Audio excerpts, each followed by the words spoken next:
Senhoras e senhores, meu nome é Diácono Rodrigo Mariano Gurgel e você está ouvindo Moriar. É hora de falar do que realmente importa.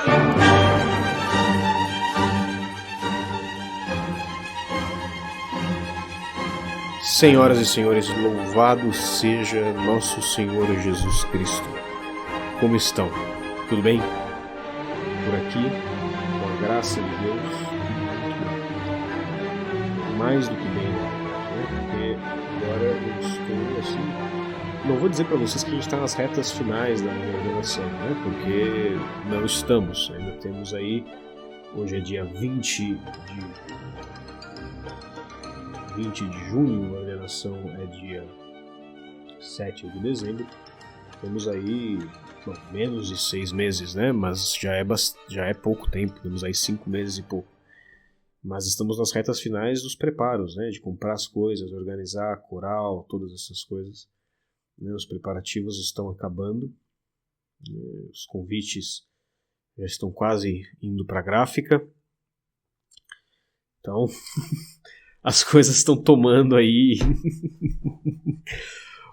estão ficando muito concretas, né? Estão ficando muito reais, o que é maravilhoso, mas ao mesmo tempo é um pouco assustador. Eu peço que vocês rezem por mim. Mas eu tô feliz. O sacerdócio é uma coisa maravilhosa, né? Então... Teve um vídeo que eu vi, eu não ia falar disso agora nessa conversa inicial, mas teve um vídeo que eu vi um tempo atrás.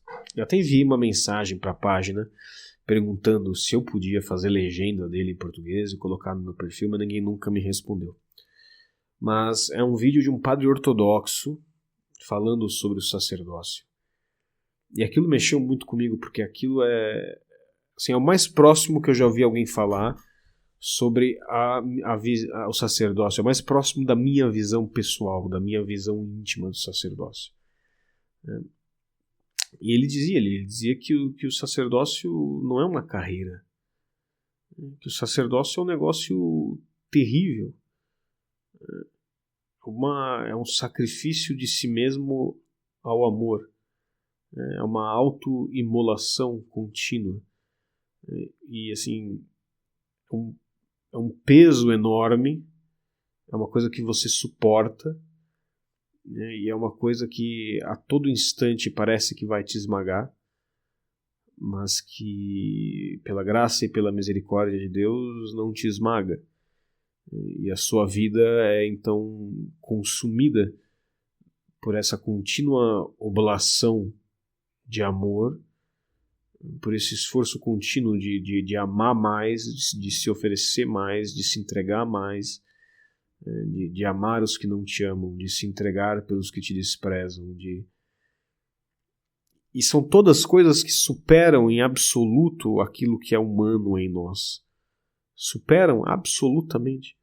Coisas que são impossíveis para um ser humano são as coisas que são o mínimo necessário para um sacerdote.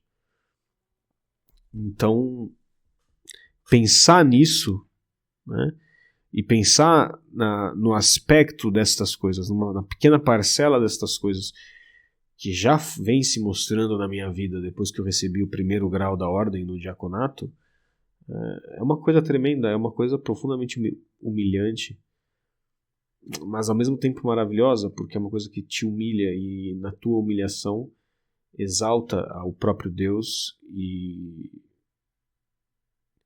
aquilo, quando você percebe que você não consegue, é aí que a Virgem aparece, estende as mãos e te segura, né? E não te deixa cair, como a mamãe que fica ao redor do bebê, aprendendo a andar. Então é uma coisa terrível e maravilhosa. Bem, como o próprio Deus é assim, né? O próprio Deus é terrível e maravilhoso. Então eu peço que vocês rezem por mim. Rezem por mim porque tá chegando. Tá chegando a minha ordenação e eu preciso de todas as orações que eu conseguir. Mas eu estou muito feliz. Tá? Mas assim, temos alguns avisos. Tá? Primeiro, não amanhã, que é a sexta, que é o dia que vai sair esse episódio, mas na outra sexta, dia 28 de junho, vamos ter a nossa aula sobre a ira na Escolinha dos Moribundos, tá? Então, terminamos o pecado da inveja, vamos agora entrar na ira. Esse ano nós estamos tratando no Morer todos os pecados capitais. Talvez não dê tempo de tratar todos eles até o final do ano, porque estamos fazendo aí mais ou menos 2 aulas por pecado capital, né? São 7, então 14.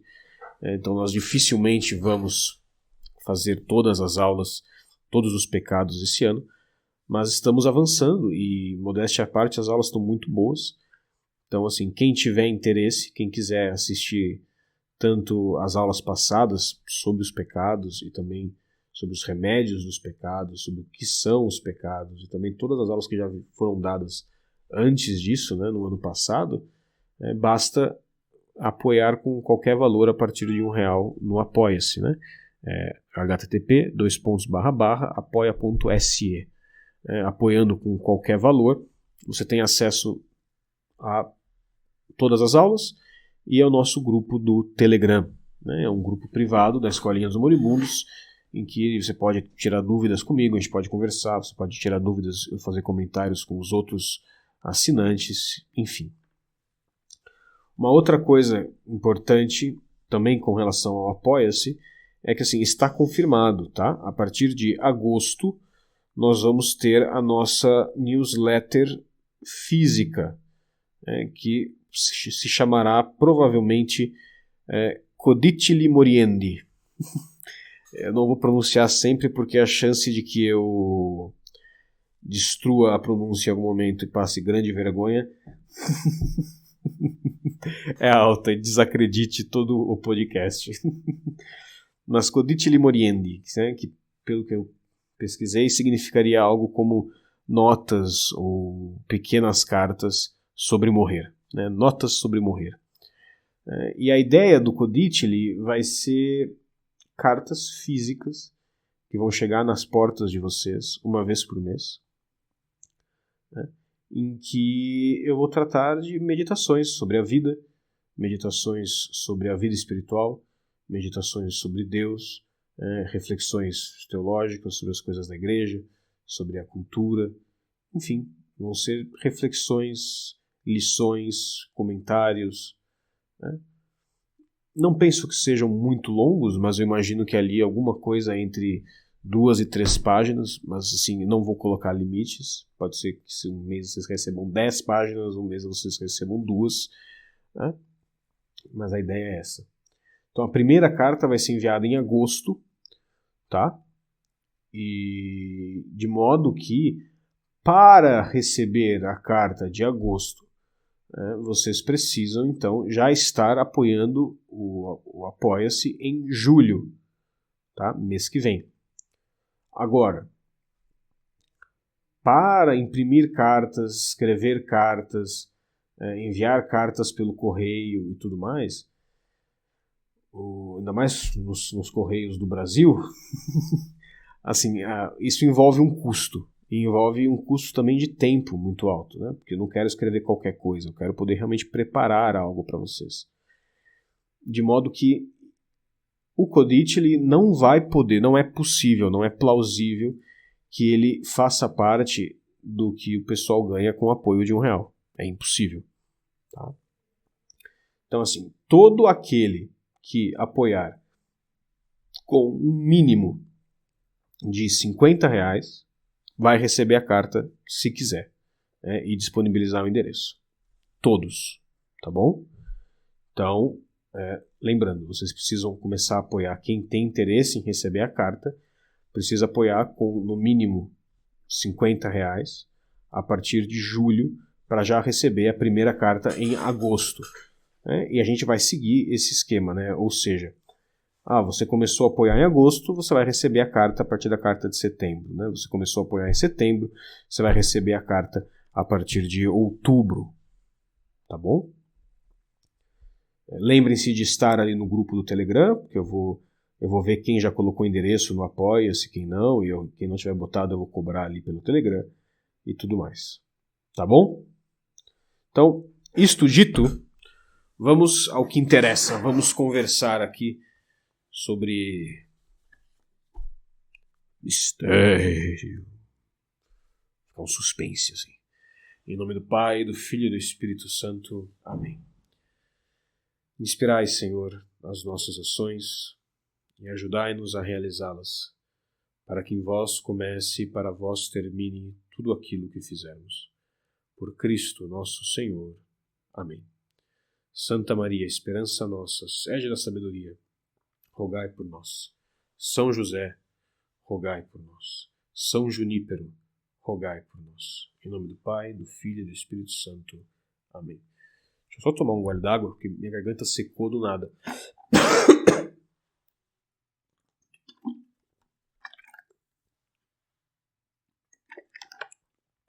Então, esse é um episódio que eu tô querendo gravar há tempo já, tá?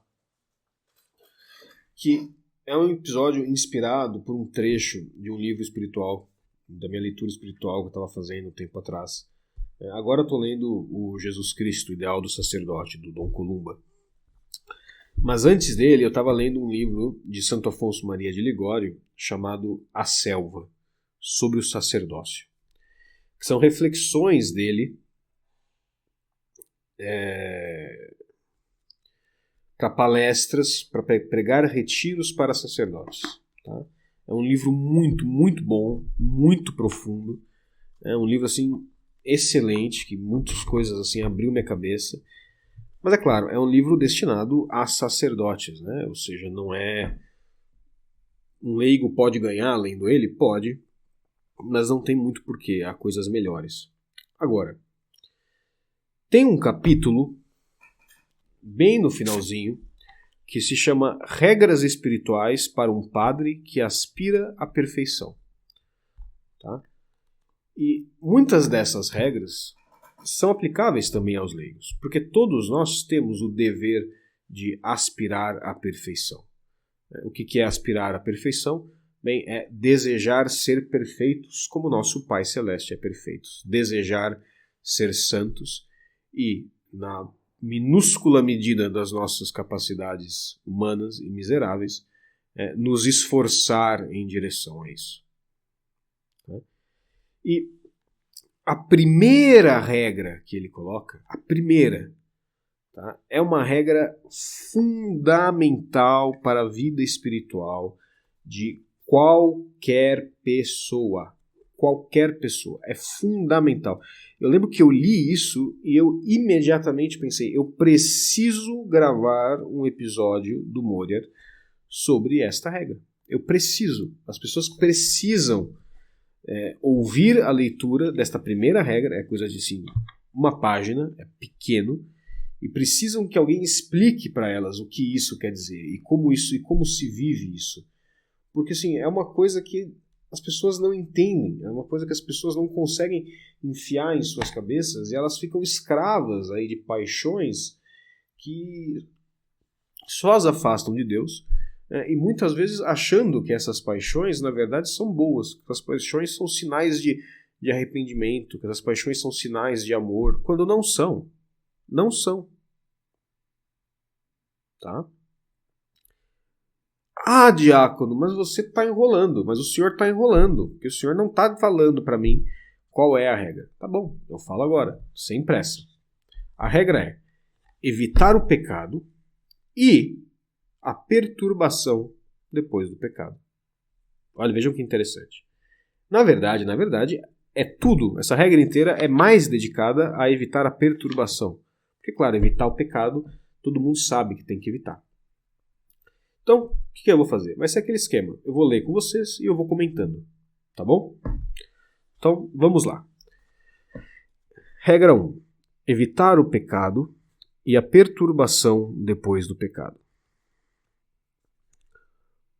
Um padre que aspira à perfeição, lembrando, né, o livro é escrito para padres, mas isso aqui, de modo especial, aplica-se a qualquer pessoa. Então, um ser humano que aspira à perfeição e deseja santificar-se deve, primeiro que tudo, evitar antes o pecado que a morte.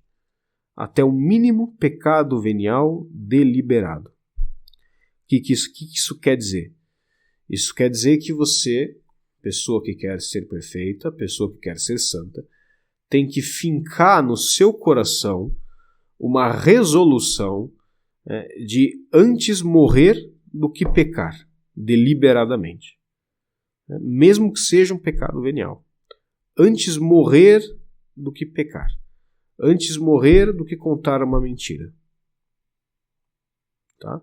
Deliberado, que é aí o que ele vai seguir para explicar. Ele fala: depois do pecado de Adão, no estado atual da fragilidade humana, ninguém pode e nunca pôde, à exceção de Jesus Cristo e de sua Mãe Santíssima, ser isento de todas as faltas veniais indeliberadas. Mas podemos muito bem, com o auxílio de Deus, evitar todas as faltas deliberadas, isto é, cometidas com plena advertência e consentimento. É o que têm feito os santos. Quem aspira à perfeição deve estar bem decidido a deixar-se antes martirizar do que, com advertência plena, dizer uma mentira ou cometer qualquer outro pecado venial, por pequeno que seja. É aquilo que dizia São Domingos de Sávio, né? Aquele jovem discípulo de São Filipe Neri, que morreu aos 15 anos, e que dizia, né? A vida inteira dele, a regra de vida dele era antes morrer do que pecar. Mas vamos conversar um pouco sobre isso, vamos entender melhor o que ele está dizendo aqui. E lembrem-se que quem está dizendo isso aqui sobre o pecado não é qualquer um. Tá? É o doutor da igreja, doutor da moral da igreja, Santo Afonso Maria de Ligório. É aquele cara que é tão rigoroso que a gente proíbe a leitura dele aos escrupulosos ou aos que têm tendência ao escrúpulo. Tá? É esse cara. Então, assim, não quero ninguém lendo isso aqui e ouvindo eu falar e dizendo: o diácono tá citando aí livro modernista, livro mole, livro de gente laxa. Não, ao contrário. Isso aqui esse cara é uma porrada. Tá? Então vamos lá. Olha o que ele diz. Ele diz: depois do pecado de Adão, no estado atual da fragilidade humana, ninguém pode e nunca pôde, à exceção de Jesus Cristo e de sua Mãe Santíssima, ser isento de todas as faltas veniais indeliberadas. Então, começa por aí. Ele fala: nós temos que evitar até a morte o mínimo pecado venial deliberado. Mais para frente ele explica o que é o deliberado, eu vou comentar também. Ele fala: a gente tem que evitar a qualquer custo, qualquer pecado venial deliberado. Mas nós temos que ter em mente as nossas limitações humanas. Ter em mente que nós somos fracos, que nós somos débeis, que nós somos inclinados ao pecado, que a nossa natureza é inclinada ao mal, que a nossa natureza é fraca. E que nós vamos, até o dia da nossa morte, cometer muitos pecados não deliberados. E não há nada que nós possamos fazer a respeito disso. Por quê? Porque faz parte da natureza humana. E um pecado que não é deliberado, em primeiro lugar, ele não pode ser mortal. Ele não me separa de Deus. Em segundo lugar, por ser algo não deliberado, ele não ofende a Deus. Ele não é agressivo a Deus, no sentido de que eu não estou fazendo uma ofensa a Ele. Eu não estou castigando a Cristo na cruz. Não. Eu sou uma pessoa fraca e eu estou agindo como uma pessoa fraca. Não porque eu quero, mas porque essa é a minha natureza. Eu sou assim. E a gente exigir de si mesmo uma perfeição imaculada em todas as coisas é de uma soberba tamanha. E de uma soberba tamanha que se esconde através, muitas vezes, se esconde atrás de um desejo de ser perfeito por amor a Deus. quando não é. Porque qual que é a definição da soberba que nós vimos nas aulas, inclusive, da Escolinha dos Moribundos? É um demasiado interesse na própria grandeza. Vocês entendem? Então, assim, se eu tenho consciência de quem eu sou, se eu tenho consciência da minha miséria, se eu tenho consciência da minha fraqueza,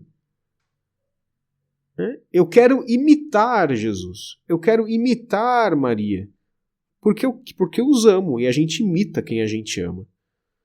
Mas eu não tenho pretensões reais de me tornar uma criatura que não peca. Porque olha para mim, olha esse monstrengo que eu sou.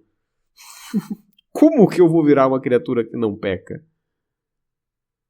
Isso seria violar a minha própria natureza humana. Claro, a graça vem, a graça age, a graça me transforma, mas a graça não vai me transformar numa coisa que eu não sou. A graça não vai tirar de mim a concupiscência. A graça não vai me fazer um ser impecável. Ela o fez em Maria, mas não vai fazer isso em mim. Maria e Jesus, duas pessoas.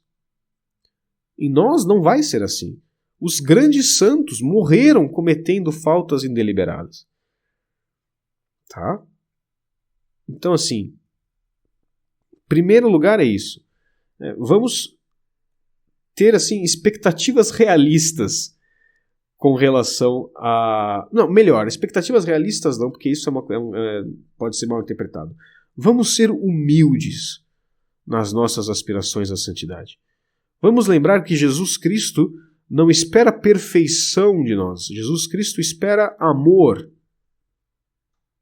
Amor, não perfeição.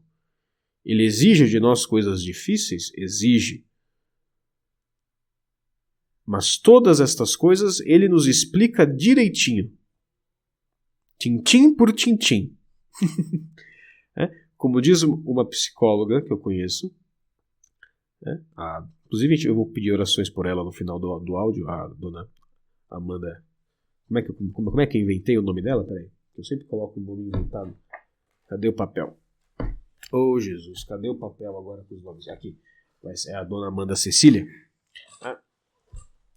Ela dizia o seguinte: Deus não colocou ali no paraíso e falou, tem uma árvore ali no centro do jardim, mas assim, não come dela, tá? Não. Ele foi com Adão e Eva até a frente da árvore, ele falou, tá vendo essa árvore aqui? Tá vendo este fruto? Então, deste aqui não é para comer. E aí levou eles em todas as outras árvores, falou, tá vendo todo o resto? Tudo isso aqui vocês podem comer. Só não pode comer aquela específica que está naquele lugar que eu te mostrei aonde é. Deus é muito claro. Deus é muito claro. Ele não quer que a gente adivinhe a vontade dele. Ele não quer que a gente fique se martirizando, tentando encontrar e descobrir defeitos em nós. Não, ele mostra. Mas, diácono, você diz, eu tenho uma urgência no meu coração para amar a Deus, para fazer a vontade dele, para ser perfeito, e eu percebo em mim uma miséria que eu não queria que estivesse, porque ela me impede de amar a Deus como eu quero. Tudo bem? Ótimo. Não tem problema isso. Mas entenda que quem vai te mostrar claramente o que espera de ti é o próprio Deus. E talvez o que ele quer de ti agora, seja esse ato de humilhação, de perceber que você não sabe nada. E que o que você tem que fazer é se entregar nas mãos dele de olho fechado e confiar que ele vai cuidar de você. E isto acontece com mais frequência do que vocês imaginam. E vocês sabem por quê? Porque nós vivemos numa época autocentrada, uma época viciada em independência. Porque todo mundo quer entender, todo mundo quer fazer as coisas com as próprias mãos. Ninguém quer ser dependente. né? As pessoas não querem ser dependentes das outras pessoas, quanto menos de um Deus invisível. As pessoas não querem ser dependentes nem dos amigos, nem daqueles que eles amam, nem dos pais, nem dos amores das vidas delas.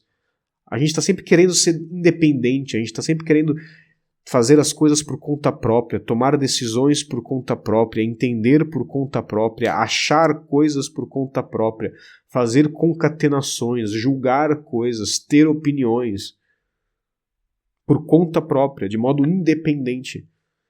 E é justamente porque nós somos viciados em independência e porque para nós é tão difícil se entregar e confiar de olhos fechados, que Deus muitas vezes e a muitas pessoas, né, quase todas na verdade, coloca às vezes em posições de simplesmente ter que se entregar, fechar os olhos e confiar que Ele sabe o que está fazendo, que tudo parece um caos, que tudo parece confuso, que tudo parece dolorido, que tudo parece difícil, que parece que eu estou sendo sufocado pelas minhas faltas e pelas minhas misérias e que eu não consigo fazer nada a respeito disso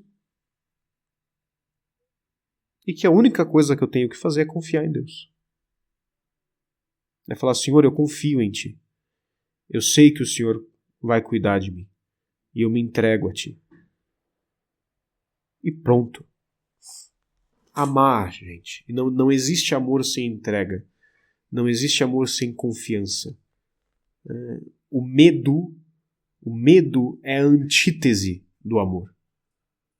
O medo é a antítese do amor. O medo se opõe diretamente ao amor. Se nós temos medo, é porque nós não estamos confiando, é porque nós não estamos nos entregando direito. Tá? Ah, mas quer dizer então que eu estou pecando porque eu tenho medo, que não sei o que? Não, não quer dizer. O medo, ele pode ser a antítese do amor, sim, mas ao mesmo tempo ele é um sinal de que você está arriscando. Então, ao mesmo tempo de que o medo, ele pode estar te mostrando qual é o problema. Ele pode estar te apontando o que é que está, onde é que está pegando. Entendeu? E o medo pode estar te dizendo simplesmente que Deus está trabalhando ali. Deus quer tirar esse medo de você. Deus quer te pegar no colo, Deus quer te ninar, te colocar nos braços como uma criancinha e fazer com que você se sinta seguro, com que você se sinta segura, com que você perceba que não tem por que ter medo. Que Ele te ama e que Ele quer cuidar de você e que Ele quer te transformar e que Ele quer te curar.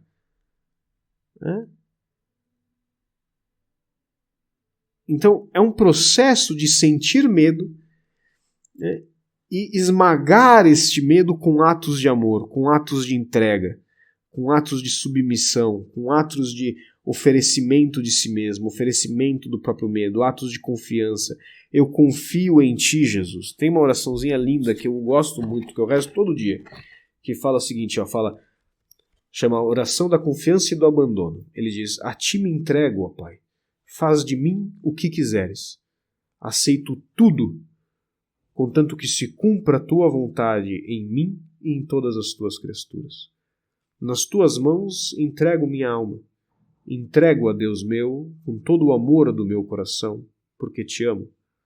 O amor exige que eu me doe, que eu me entregue em Tuas mãos, com ilimitada confiança, porque Tu és meu Pai. Tá? Nossa, eu nem sei como é que eu cheguei nisso. Eu estava falando isso. Depois do pecado de Adão, no estado atual da fragilidade humana, ninguém pode e nunca pôde, à exceção de Jesus Cristo e de sua Mãe Santíssima, ser isento de todas as faltas veniais indeliberadas. Mas podemos, muito bem, com o auxílio de Deus, que lembrem, Deus às vezes permite, Deus às vezes segura um pouco a graça, para que a gente peque, Não porque Ele quer o nosso pecado. Deus não quer que a gente peque. Mas às vezes Deus dá uma seguradinha na graça para a gente aprender. Para a gente aprender. Para a gente ter, por exemplo, a experiência da nossa miséria. A experiência da nossa pequenez. Que a gente perceba o quanto a gente depende dele.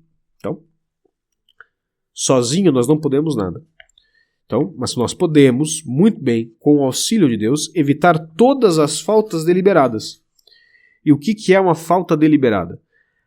São as faltas cometidas com plena advertência e pleno consentimento. Vamos abrir o Google. Eu faço isso nas aulas aqui no seminário. Vamos no Google.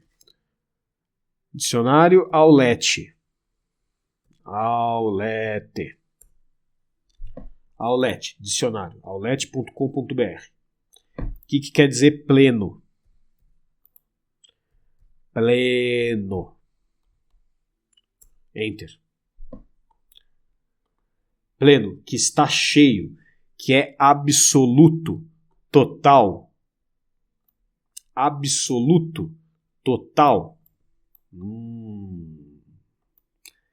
Interessante, né? Vamos ver no latim. Plenus. O que quer dizer plenus no latim? Aí a gente vai no Wiktionary. Porque pleno vem de plenus, né? Plenus. Latim. Adjetivo. Cheio. Preenchido. Completo. Então, quando a gente lê aqui... Cadê? Eu perdi. Plena advertência e pleno consentimento, o que ele está dizendo? Ele está dizendo que advertência absoluta, ou seja, você tem toda a certeza do mundo. Está claríssimo, está cristalino, está translúcido na sua mente. A certeza óbvia de que se eu fizer isso, eu estarei pecando mortalmente. É uma coisa deliberada, é uma coisa que passa pela sua razão, que te avisa. Se eu fizer isso, eu estarei pecando gravemente. Ou isto será um pecado venial. Isto é uma advertência plena. Tá? E pleno consentimento. Ou seja, o que é o consentimento? É você ver, você tem a advertência, aí você tem um processo de decisão racional no qual você vai e diz: eu sei que isto é pecado, mas eu vou fazer do mesmo jeito. E aí você vai lá e faz. Entendeu? Isto é pleno consentimento. Pleno consentimento não é você tá olhando para a parede assim, daydreaming, né? E aí de repente vem uma cena indecente na sua cabeça e você nem percebe que veio e você fica ali com aquela cena na cabeça, não por mal, mas porque você na verdade está tão distraído que você nem percebeu e aquilo ali parece, né? Você gosta daquilo, né? E aí de repente dá um estalo, você percebe o que você está fazendo e você fala: meu Deus do céu, e você arranca aquele pensamento, faz todo o esforço possível para arrancar aquele pensamento. E ele pode até demorar de sair da sua cabeça. Mas assim, quando te deu aquele estalo, quando você percebeu o que estava acontecendo, você, né, sacudiu a cabeça, tirou aquilo, pediu ajuda da Virgem Maria. Não teve consentimento pleno. Não teve. Foi uma falta indeliberada. Tá? Indeliberada. Mas eu tenho tentações terríveis o dia inteiro, parece que o meu corpo tem vida própria. Tentação não é pecado. Ao contrário, tentação é oportunidade de virtude. Né? Cada tentação, na verdade, é a oportunidade de dizer sim para Deus. Pura e simplesmente. Então, com a graça de Deus, nós podemos evitar todas as faltas deliberadas. Ou seja, quando você tem plena certeza de que uma coisa é pecado, né, e você não está sendo levado por um impulso do momento, você não está só reagindo, não, Você tem plena certeza que aquilo é pecado. Você olha para aquilo e você tem que tomar uma decisão. Minto ou não minto? Mato ou não mato? Roubo ou não roubo? Olho ou não olho? E aí você claramente decide fazer aquilo que, na sua consciência, para você é claramente um pecado. Isto é um pecado deliberado, venial ou mortal. Aí vai depender se a falta foi matéria grave ou não. E aí, sendo assim, esse tipo de pecado, você tem total capacidade de resistir com a graça de Deus, não por força própria, porque por força própria você vai dizer sim para tudo. Você vai dizer sim para as piores coisas. E bendito seja Deus. Porque, como nos diz o livro dos Provérbios, maldito o homem que confia no homem, inclusive em si mesmo. Eu estou gesticulando feito louco aqui, de modo que assim, eu não sei se eu dou graças a Deus ou se eu fico triste porque a câmera não está gravando. Acho que eu dou graças a Deus, porque o trabalho que eu teria para depois editar, colocar a introdução, seria um perrengue. Mas enfim. Então tá bom? Ficou claro o que é uma falta deliberada? Ficou claro que se não é deliberado, você não tem culpa? Você não ofende a Deus? Muitas vezes você não tem nem controle sobre isso, gente. Vocês não... Assim, eu tô para fazer um áudio falando das vantagens do escrúpulo. Porque as pessoas realmente são muito laxas. As pessoas realmente tratam ali o pecado como se não fosse nada. E uma mentalidade escrupulosa é muitas vezes útil para te ajudar a querer buscar a perfeição. Tá? Mas a gente não pode cair no outro extremo de ficar se torturando e se massacrando por faltas que não são deliberadas. Não tem sentido. Isso não é obra de Deus. Deus não quer ficar te torturando por algo pelo qual você não tem controle. Não quer. Não é de Deus. Tá? É fruto ou do demônio ou da sua vaidade. Já vamos chegar lá. Eu estou me adiantando. Bom, então aí ele segue, né? Com a graça de Deus, podemos evitar todas as faltas deliberadas, isto é, cometidas com plena advertência e consentimento. É o que tem feito os santos. Quem aspira à perfeição deve estar bem decidido a deixar-se antes martirizar do que dizer com advertência plena uma mentira, ou cometer qualquer outro pecado venial, por pequeno que seja. Beleza. Né? Isso está claro. Foi o que eu falei até agora. Primeiros quase 40 minutos de podcast, acabei o primeiro parágrafo da página. Tá bom. Agora, vamos seguir adiante.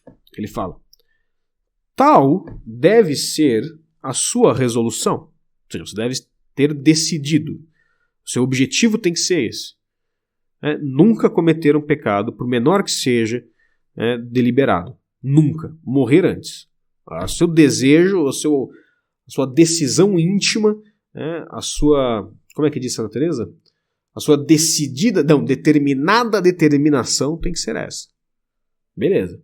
Mas ele segue. Mas, se tiver a desgraça de cair em alguma falta, deliberada ou indeliberada, tanto faz, não... Eu vou me aproximar do microfone, com licença. Não se perturbe, nem inquiete. Eu não devo me perturbar e nem me inquietar pelo meu pecado, diácono? Mas como assim? Não é isso que é arrependimento? Arrependimento não é ficar me massacrando no meu coração pelo mal que eu fiz e ficar me torturando e ficar, eu sou horrível. Assim, fazer igual fazia minha bisavó quando estava nervosa, pegar as tranças, enrolar no pescoço e ameaçar que ia se matar. Não, isso não é arrependimento. Arrependimento é outra coisa. Eu vou me aproximar do microfone mais uma vez, porque assim, eu até grifei, assim, eu quase nunca grifo o livro, hein? Eu grifei isso aqui, olha só.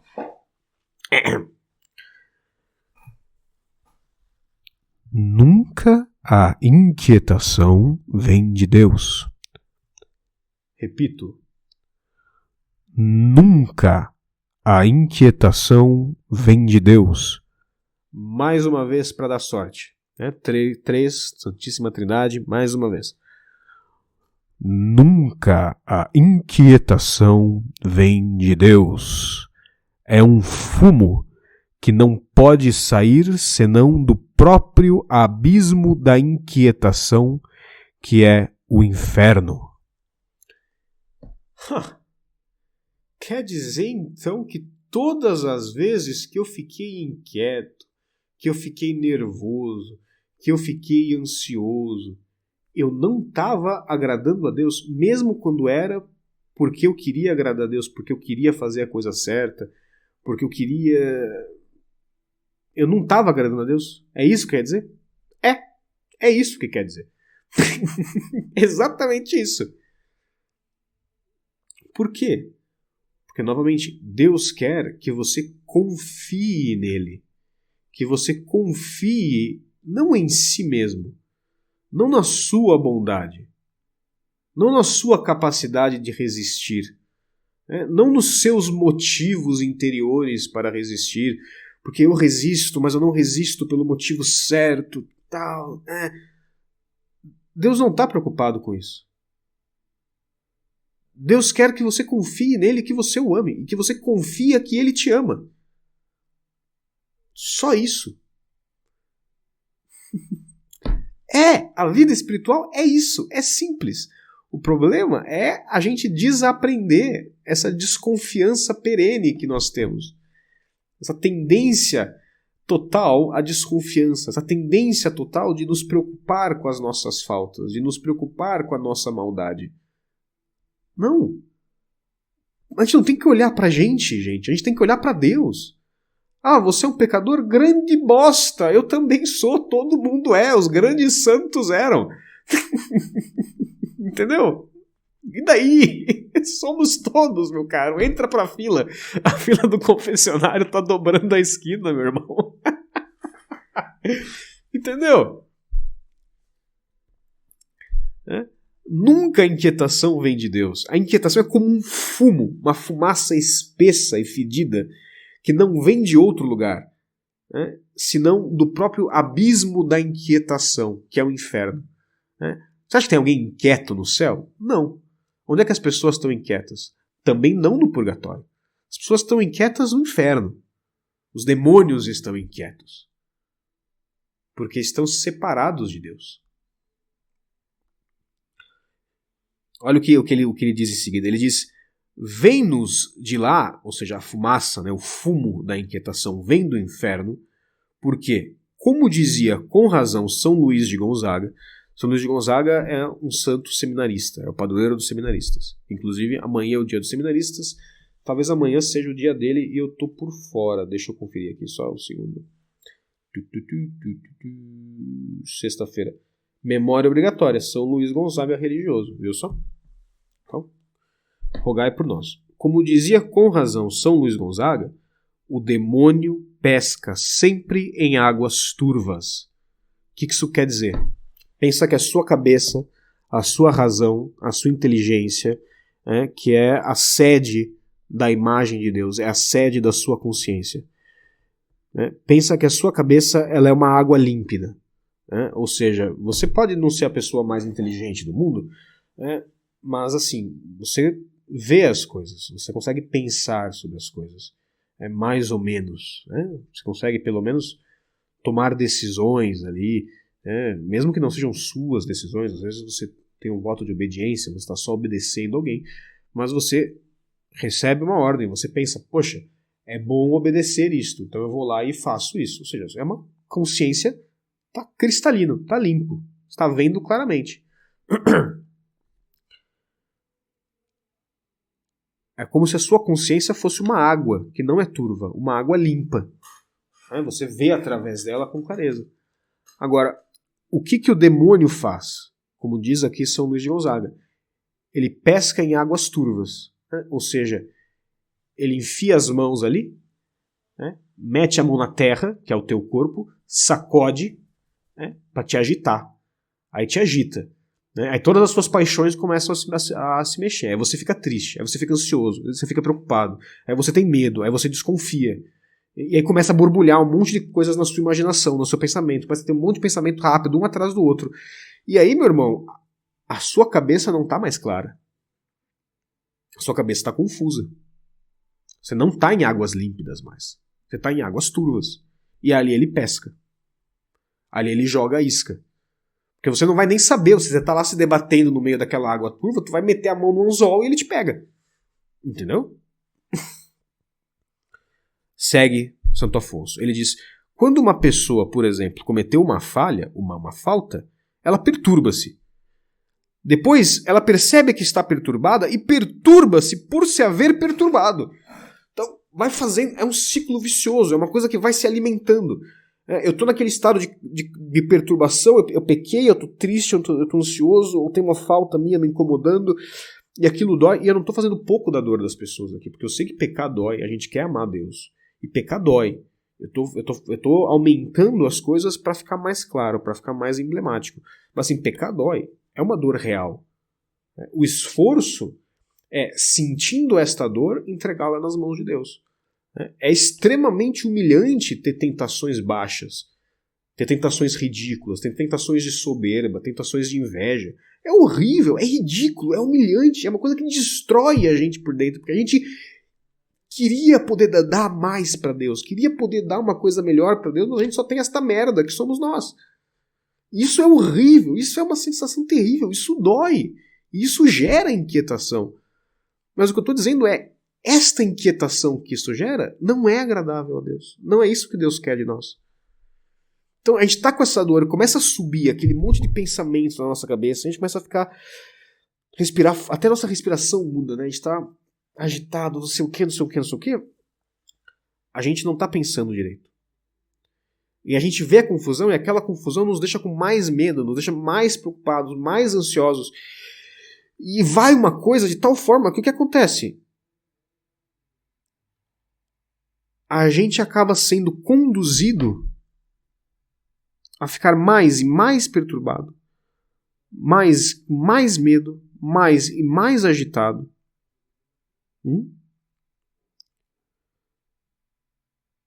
E aí a gente peca de novo, que é o que ele diz. Ele fala, neste estado de inquietação, a alma não só será incapaz de praticar o bem, mas até facilmente cometerá muitas outras faltas, quer de impaciência, quer de irritação, quer de qualquer outra espécie.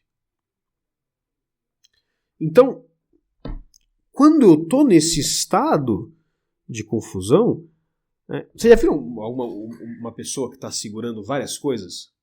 Né? Vários potes assim, né? E aí, o pote que está lá em cima, ele começa a cair. Aí ela começa a tentar pegar o pote que está em cima. E aí, quando ela estica a mão para pegar aquele pote, um outro pote começa a cair. Aí ela estende a mão, e aí começa a cair outro pote ali. Ela começa assim, e quando ela percebe, caiu tudo. Se ela tivesse simplesmente deixado cair aquele pote, que é a primeira falta que ela cometeu, que foi a primeira tentação que ela teve, e falado, putz, que merda, caiu o pote. Vou ter que pagar depois. É a vida. Desculpa. Meu chefe me ama, ele vai entender, eu explico pra ele, é uma pena, mas fazer o quê? Não teriam caído os outros, mas caíram todos os potes. Por quê? Porque a pessoa se desesperou. Então, a nossa natureza, ela quer se agitar diante de uma situação ruim dessa. Por quê? Porque a gente fica tentando controlar as coisas. A gente fica tentando agarrar as coisas e resolver com as nossas mãos. E a gente quer entender o que a gente está sentindo. E a gente quer botar ordem no que a gente está sentindo. E a gente quer arrumar as coisas. Mas a gente é incapaz disso. Então, ao invés de se tensionar,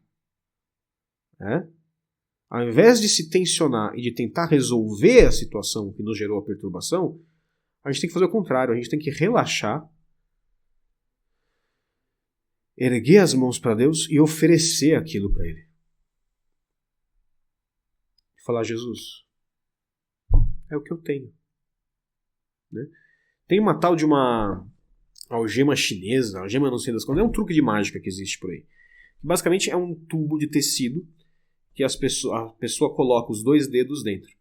E na medida que a pessoa coloca os 2 dedos dentro, quanto mais ela puxa, mais apertado fica. Quanto mais tensão ela faz, menos ela consegue tirar.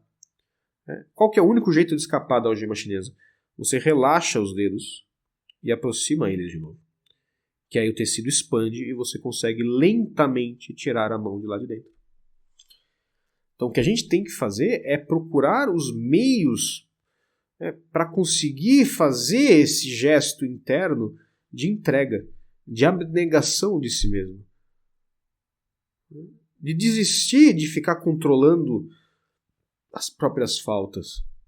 Entendam bem o que eu estou falando. Não estou falando para vocês saírem pecando à vontade, não é isso.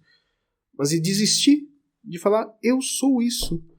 Deus me ama assim.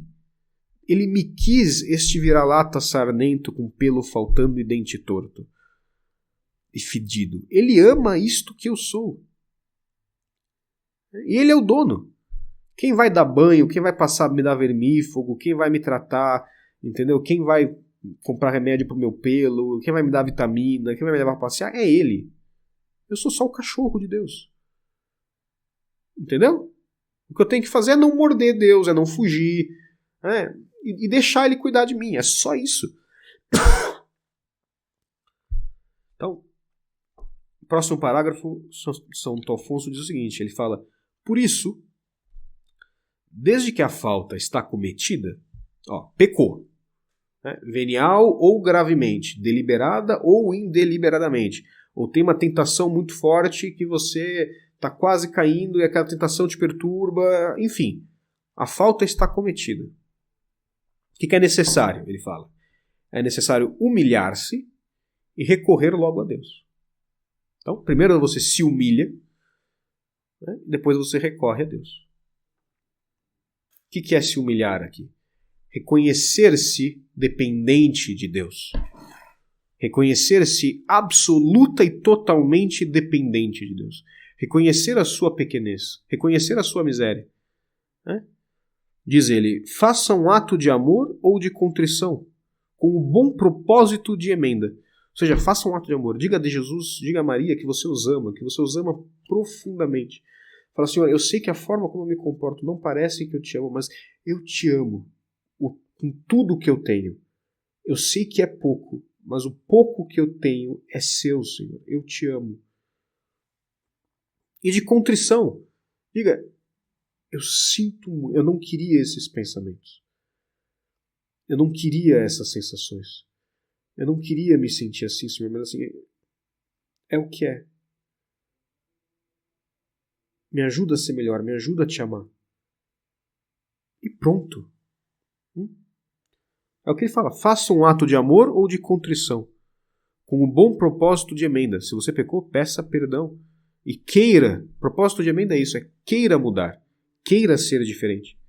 E peça com muita confiança a graça de que necessita, dizendo, e aí ele dá um exemplo, Senhor, eis o que eu sei fazer, e se me retirardes a vossa mão, ainda farei pior. Falando agora de um pecado, né? Eis o que eu sei fazer. Eu peco. E se o Senhor me retirar a vossa mão, eu vou fazer coisa ainda pior. É o que dizia São Felipe Neri, né? Cuidado com Filipe, Jesus. Cuidado com Filipe que ele te trai. Eis o que eu sei fazer, Senhor. E se me retirardes a vossa mão, ainda farei pior. Amo-vos. Arrependo-me do passado e não quero recair no futuro. Dignai-vos conceder-me o socorro que da vossa bondade espero. Falando de forma menos formal, Senhor, olha o meu estado, olha o que eu fiz. Se me ajuda para não fazer pior, pelo amor de Deus. Eu te amo, eu não queria ter feito isso, me perdoa. Eu até queria com o meu corpo, mas assim, desculpa, me perdoa. Me perdoa de ter pecado, me ajuda a não cair de novo no futuro. E assim, socorro, por favor, me salva de mim mesmo. Me livra de mim mesmo. E é isso. E vejam que interessante. Vejam, assim, aqui é o centro de tudo que eu queria dizer para vocês hoje. Vejam o que diz Santo Afonso Maria de Ligório, doutor moral da Igreja Católica, proibido aos escrupulosos, terror do Lachos, hein? O cara que é rigorosíssimo, tá? Então, assim, se qualquer coisa aqui, ele pode estar errando por ser duro demais. Veja o que ele diz. Ele diz, eu vou me aproximar do microfone mais uma vez. Ele diz, feito isso, ficai em paz, como se nenhuma falta houvesseis cometido. Pegaram? Vamos de novo? Feito isto, ou seja, feito o ato de amor, um ato de contrição. Feito isto, ficai em paz, como se nenhuma falta houvesseis cometido. Ou seja, confia em Deus, cara, Ele te ama. Ele te ama, cara, confia, poxa vida. Segue Santo Afonso. Se até no mesmo dia recairdes, procedei do mesmo modo. Se tivesseis a desgraça de recair 100 vezes, sempre deveríeis concluir assim. Humilhe-se quem se exaltou. Ou seja, quem se exalta, quem fica se achando bambambam, que se humilhe diante de Deus. Mas nunca fique desalentado. Ou seja, nunca ceda à perturbação, nunca ceda à inquietação, nunca esqueça do quanto Deus te ama, do quanto Ele te quer, do quanto Ele fez por ti e do quantas milhares de milhões, infinitas de vezes mais Ele estaria disposto a fazer só para te ver sorrir. Deus te ama. Ele não quer te castigar. Ele não está vigiando para te punir. Ele te ama. Ele quer que você descanse nele. Ele não quer que você mude, que você seja bom. Santidade não é questão de moral. Santidade não é questão de bom comportamento. Santidade é questão de amor. Amor!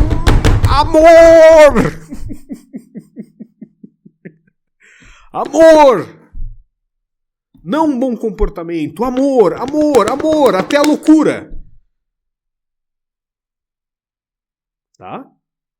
Entendeu? Preciso tomar um gole d'água porque eu fiquei um pouco exaltado.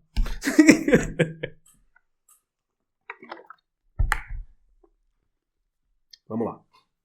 Feito isto, ficai em paz, como se nenhuma falta houvesseis cometido.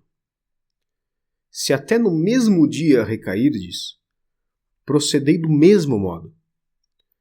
Se tivesseis a desgraça de recair 100 vezes, sempre deveríeis concluir assim: humilhe-se quem se exaltou, mas nunca fique desalentado.